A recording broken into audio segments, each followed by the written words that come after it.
ओम शांति। आपका दिन शुभ हो। आप जो भी कर्म करें उसमें आपको सफलता मिलती रहे, मेरी यही शुभ भावना और शुभकामना है।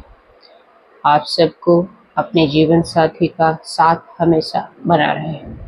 आज हम इस वीडियो में हम बात करेंगे कि पति की मृत्यु के बाद एक पत्नी को क्या क्या त्याग करना पड़ता है, क्या क्या वो उसको खोना पड़ता है, कौन कौन से दुख दर्द उसको सहना पड़ता है, और इसमें आज के इस युग में कितना चेंज आया है, इस पे भी आज बात करेंगे। बहुत ही ऐसा टॉपिक है जिस पे हर कोई सोचने पे मजबूर होता है जब इंसान का जीवन साथी उससे दूर चला जाता है, और खासकर एक पति जब पत्नी से दूर होता है तो पत्नी का जीवन उजड़ सा जाता है। इस समाज में पत्नी को बहुत त्याग करना पड़ता है जिसका पति नहीं होता है, और अगर पत्नी की मृत्यु हो जाती है तो पति को उन तौर से, उन चीज़ों से नहीं गुजरना पड़ता है, लेकिन एक पत्नी को उन त्याग से गुजरना पड़ता है। आप बोलोगे ऐसा कौन सा त्याग है? देखिए, जब किसी की पति की मृत्यु होती है तो सबसे पहले पत्नी का श्रृंगार, उसका रूप, उसके जो सिंदूर है, जो उसकी वैल्यू होती है, एक सिंदूर से पत्नी सुंदर दिखती है, वो छीन ली जाती है।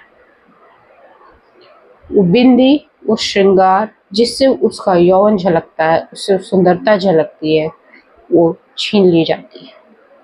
वो कंगन, वो चूड़ियाँ, वो पायल, वो बिछिया छीन ली जाती है। पहले समाज में, अब तो काफ़ी चेंज हो गया है, पहले तो औरतों से उनके बाल भी काटवा दिए जाते थे, गंजा कर दिया जाता था ताकि वो सुंदर ना दिखे।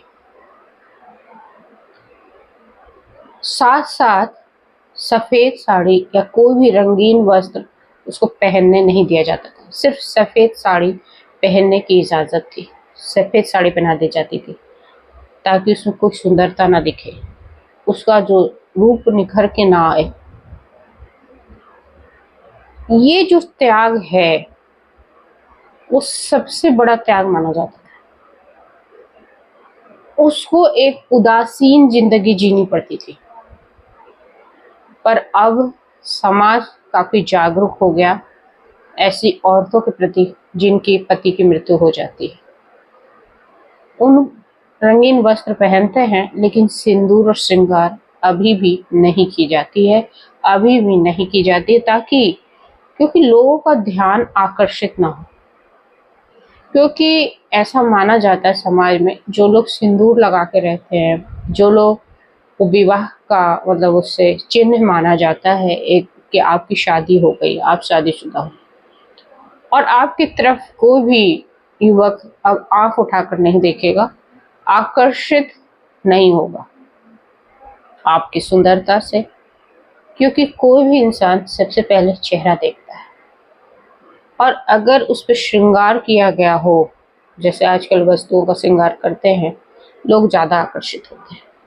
तो जब इंसान का पति मर जाता है तो स्त्रियों से ये श्रृंगार छीन ली जाती है, तो स्त्रियों को सबसे बड़ा त्याग अपनी सुंदरता का करना पड़ता है।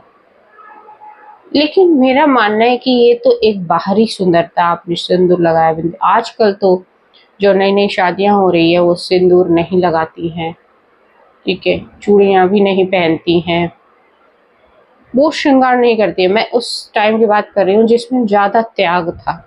लेकिन हाँ, उस समय एक और चीज़ था, जो ऐसी औरतें थी उनको, जिसको विधवा का टैग दिया जाता था, उनको ना खाना भोजन भी ज़्यादा खाने की अनुमति नहीं थी। कम खाए ताकि वो सुंदर कम दिखे, वो उदासीन दिखे, उसके चेहरे पे जो चमक है वो चली जाए। मतलब ये सारे कार्य कर्म करने पड़ते थे उनके साथ, और वजह क्या था कि वो मतलब उदासीन रहे, उसमें कोई आकर्षण ना रहे, इस वजह से ये सब किया जाता था। उनके बाल भी काट दिए जाते थे ताकि वो पूरी तरह से मतलब लुप्त सी हो जाए, उनका कोई अस्तित्व ना रहे।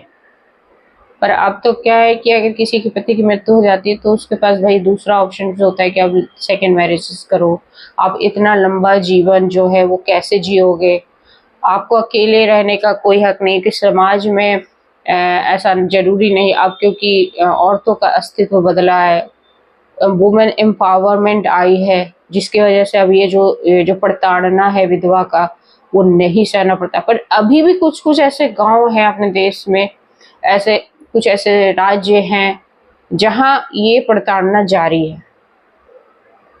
विधवा आश्रम है जहां वो ये पद्धति अभी भी फॉलो कर रही है, अभी भी बाल कटवाए जाते हैं, उनको सफेद वस्त्र में रहना पड़ता है, कम भोजन खाना के लिए दिया जाता है। तो इस तरीके की त्याग भावना होती थी। लेकिन अभी भी ज्यादा बदलाव आप देखने को नहीं मिला है। अभी भी जो लोगों के हस्बैंड चले जाते हैं उनको लोग बुरी नजरों से देखते हैं, दूसरी नजरों से देखते हैं। उनको लगता है कि अब इनका सिंदूर चला गया है तो अब इनको देखने का, आकर्षण करने का, छेड़छाड़ करने का उनको लाइसेंस मिल गया है। तो हमें अब ये समाज की जो कुरूपता है उसको भी खत्म करनी है अपनी सोच से, अपने बदलाव से। तो जो ये त्याग करना होता था औरतों को ये सभी चीजों का, उसका मेन वजह था कि उसकी सुंदरता चली जाए, उसमें कोई आकर्षण ना रहे, उसको एक विलुप्त प्राणी की तरह ट्रीट कर दिया जाता था। जैसे अगर परिवार में 4 लोग रह रहे हैं ना, तो उसको कोई भी शुभ काम में उसकी हस्तक्षेप बंद हो जाता था, उसे कोई एडवाइस नहीं लेता था। पर अब ऐसा नहीं है। अब वो विधवा स्त्रियां भी शुभ काम करती हैं, अपने बच्चों की शादी वगैरह सब कर रही हैं और काफी चेंजेस आ गए हैं। लेकिन जो त्याग वाला सिस्टम है वो कहीं ना कहीं अभी भी जारी है। आकर्षण तो उनमें कम हो जाता है, लेकिन उनको खुशी छीनने का हमारा कोई हक नहीं है कि भाई हम उसको दुखी करते रहे, हम उसको प्रताड़ित करते रहे, हम उसको ताने मारते रहे कि भाई तुम्हारा हस्बैंड नहीं है तो तुमको कोई हक नहीं है बोलने का, या उसके पास अर्निंग का सोर्स नहीं है तो उसको कुछ बोलने ना दिया जाए। तो ये सारी चीजें हमें अपने सोच में बदलाव लाना पड़ेगा, क्योंकि वो परमात्मा का बच्चा है, वो अपना हिसाब किताब हो गया है, ठीक है। उसके साथ उसके जो हस्बैंड का था, पति का था हिसाब किताब, वो चला गया, शरीर छोड़ दिया, पर उसका अभी जीवन बाकी है, उसका कर्म के हिसाब से उसका अभी जीवन है।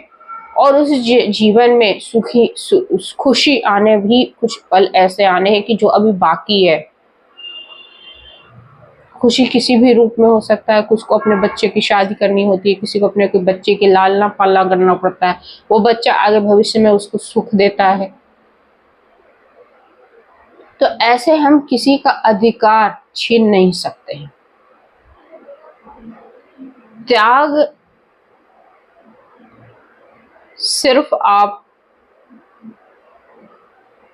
बाह्य चीजों से करके अपनी ईश्वर भक्ति में लगा लो।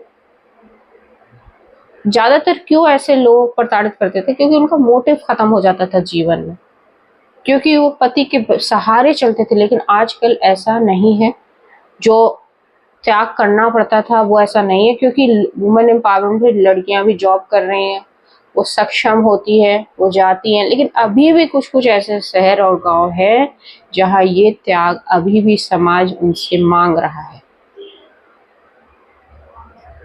मेरे पड़ोस में एक आंटी रहती है, वो विधवा है, लेकिन वो अपना जीवन बहुत अच्छे तरीके से जी रही है।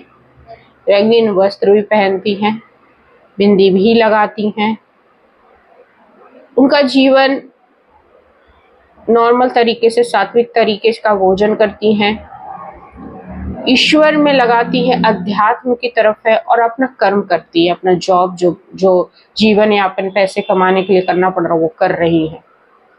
तो इससे हमें ये सीख मिलती है कि जो ये त्याग पहले करना पड़ता था, श्रृंगार रूप, वस्त्रों का, भोजन का, आप अच्छे पकवान नहीं खा सकते थे, इन सब चीजों का जो त्याग हमारा समाज मांगता था, अब वो काफी हद तक नॉर्मल है।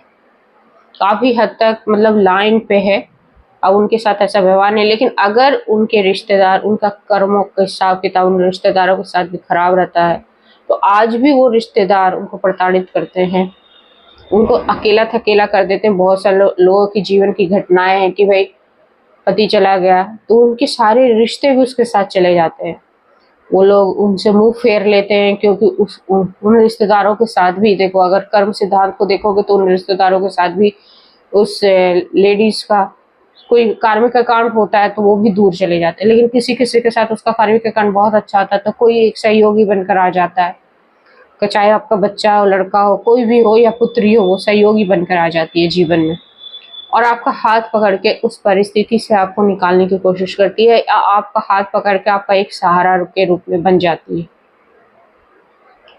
तो ये जो त्याग है वो अब थोड़ा कम है, लेकिन अभी भी उन परिस्थितियों से गुजरना पड़ता है। तो हमें अपनी सोच में थोड़ा सा चेंजेस लाने हैं और उस स्त्री को भी अपने अंदर कुछ चेंजेस लाने हैं कि भाई आपका जो हिसाब किताब था, आपका दुखी होने की ज़रूरत नहीं है, आपका हस्बैंड चला गया कोई बात नहीं, पर आपका अभी जो जीवन है उसमें आप अच्छे कर्म करो। आप जो भी कर्म करोगे आगे का जीवन आपका अच्छा होगा, आपका भाग्य अच्छा होगा, आपकी किस्मत अच्छी होगी। आप उस किस्मत को कोसते मत रहिए, जो आप बार बार बोलेंगे वही पूरी जीवन आप दुखी रहोगे, क्योंकि उस चीज़ों को आप अट्रैक्ट करोगे, उस चीज़ों को अपनी ओर आकर्षित करोगे, क्योंकि हर पल हमारे जीवन में लॉ ऑफ अट्रैक्शन काम कर रहा है। तो कहीं ना कहीं हम जो चीज़ों को बार बार रिपीट करते हैं वो होता जाता है, तो वो चीज़ें हमें बार बार रिपीट नहीं करनी है। आज का मेरे वीडियो का यही माध्यम है कि जो पहले हो चुका है हमें हमें उन स्त्रियों को उस नज़र से नहीं देखना है, हमें अपने बराबर ही उनको सोचना है और अपने बराबर ही दर्जा देना है, वो अलग पंक्ति उनकी नहीं बनानी है। होप सो आप इस वीडियो को समझ गए होंगे। आपको अगर अच्छी लगे तो लाइक, सब्सक्राइब और कमेंट करना ना भूलें। ओम शांति, जय हिंद, जय भारत।